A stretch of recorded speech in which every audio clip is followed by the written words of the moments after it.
3 years ago, my partner and I bought our first home. It was a modest place, and our neighbors were wonderful. Life was good. So good, in fact, that 18 months later, when those neighbors decided to sell their house, which was larger and had more luxuries like a driveway, a garage, and a bathtub, we jumped at the chance. We bought their house and put our old one right next door up for sale. After reading several motivation letters from potential buyers, we chose a Polish couple. They only spoke in English to us and not in Dutch like we did, but everything seemed normal. They asked for some tips about the house, and we had some pleasant, small-scale small talk. But looking back, that was the calm before the storm. Even before the big incidents, things felt off. We started experiencing bizarre disturbances at the strangest hours. Sometimes at midnight, we'd hear heavy banging or incredibly loud music blasting through the walls without warning. It wasn't constant, but it was enough to make us feel like we didn't truly know who was living a few feet away. The first red flag appeared when the neighbor came home with severe damage to both sides of his car. It looked like he had scraped against a guardrail at high speed on both sides. When we asked what happened, he gave a clumsy excuse: a concrete pole on one side and a trailer taking a turn too wide on the other. We chose to believe him, even though the math didn't add up. One evening around 6 p.m., the neighbor called us in a total panic. He claimed people were outside his house, turning his security cameras away. He begged us to check it out and call the police. We looked, and sure enough, 2 men were breaking in. We called the cops immediately. It took the cops 20 minutes to arrive, so the burglars were already gone. The neighbor's wife came racing into the street, parked her car, and frantically ran inside to her sweet little French bulldog, and the police, who were at the time already there.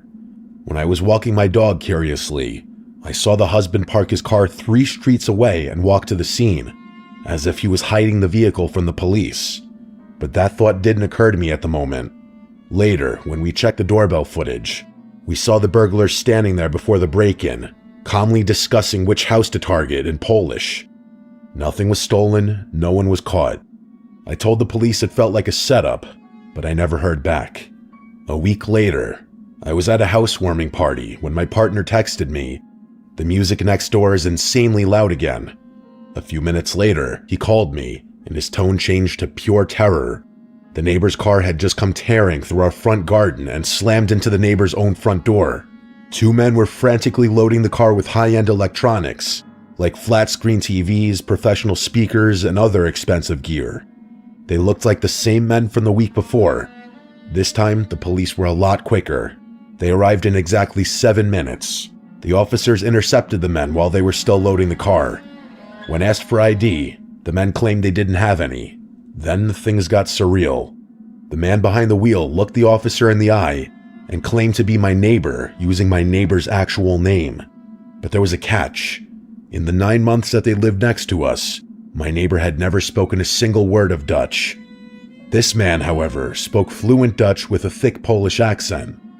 Realizing the game was up, the men slammed the car into gear, and a violent pursuit followed through our quiet streets until the police managed to box them in and arrest them.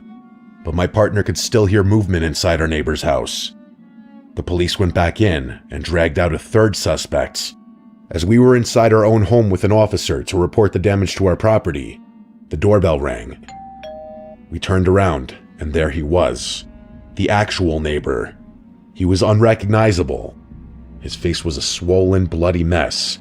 One eye was swollen shut, his mouth was torn, and his arm hung at a useless angle, covered in what looked like defensive stab wounds.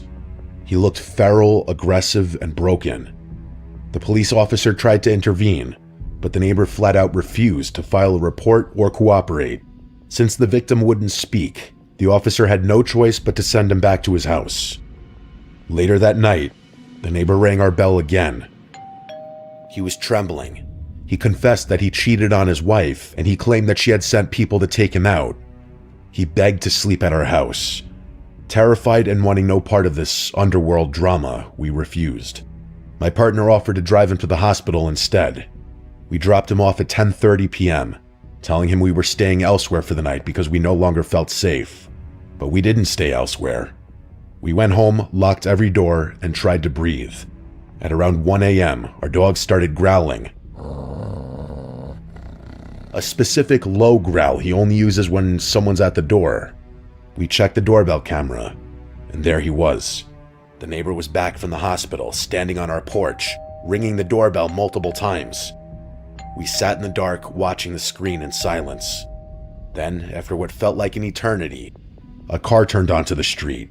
The neighbor panicked. He scrambled off the porch and hid behind our cars in the driveway, crouching in the shadows. Watching this bloodied, broken man lurking in the dark behind our own cars was one of the most unsettling things I've ever seen. The car stopped, and a woman got out. It was his wife. She walked toward her front door, paused, and glanced at our driveway. She saw him. We held our breath, waiting for a confrontation, or worse. She walked toward him, and as she stepped into the pale yellow glow of the street lamp, she began to wail, a haunting, guttural crying. He didn't say a word, and she kept asking questions, her sobbing getting louder and louder, echoing through the empty street. Eventually, they both got into the car and drove away.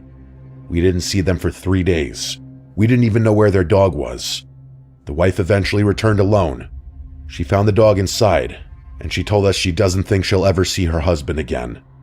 Whatever the real story is, drugs, debt, or a marriage turned lethal, I've realized one thing. I don't think I want to know.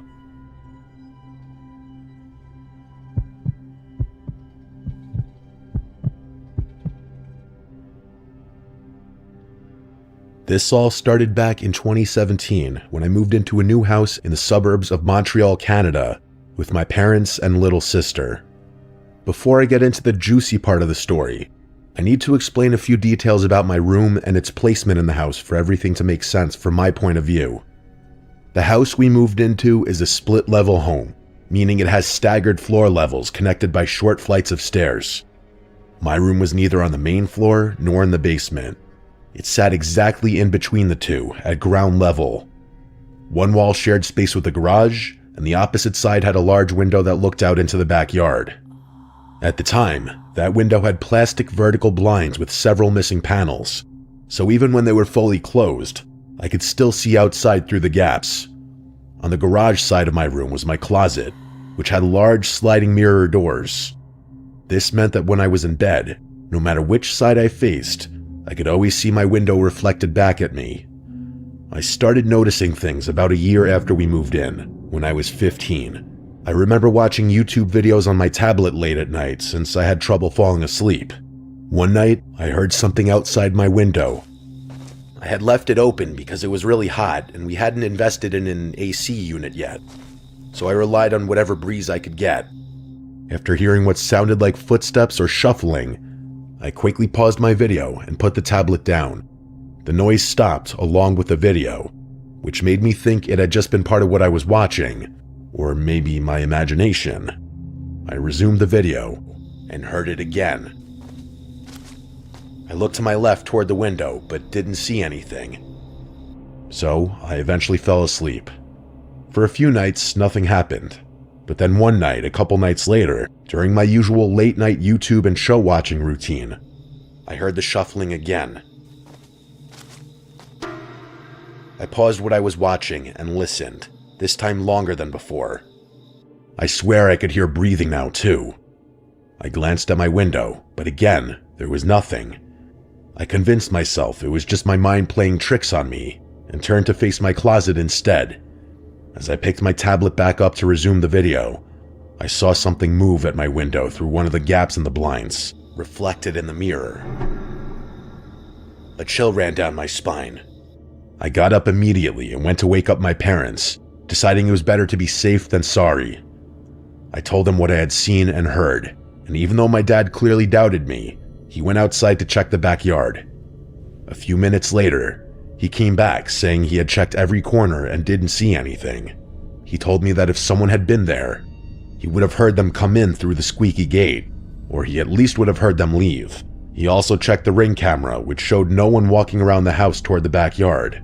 I suggested that the person could have jumped the fence into the neighbor's yard, but he quickly shut that down, saying we lived in a safe neighborhood, and that I should stop watching scary movies. Unfortunately, I believed him, and went back to bed. Every couple of weeks or months after that, I'd hear things again. Each time, I convinced myself it was all in my head and tried to focus on my videos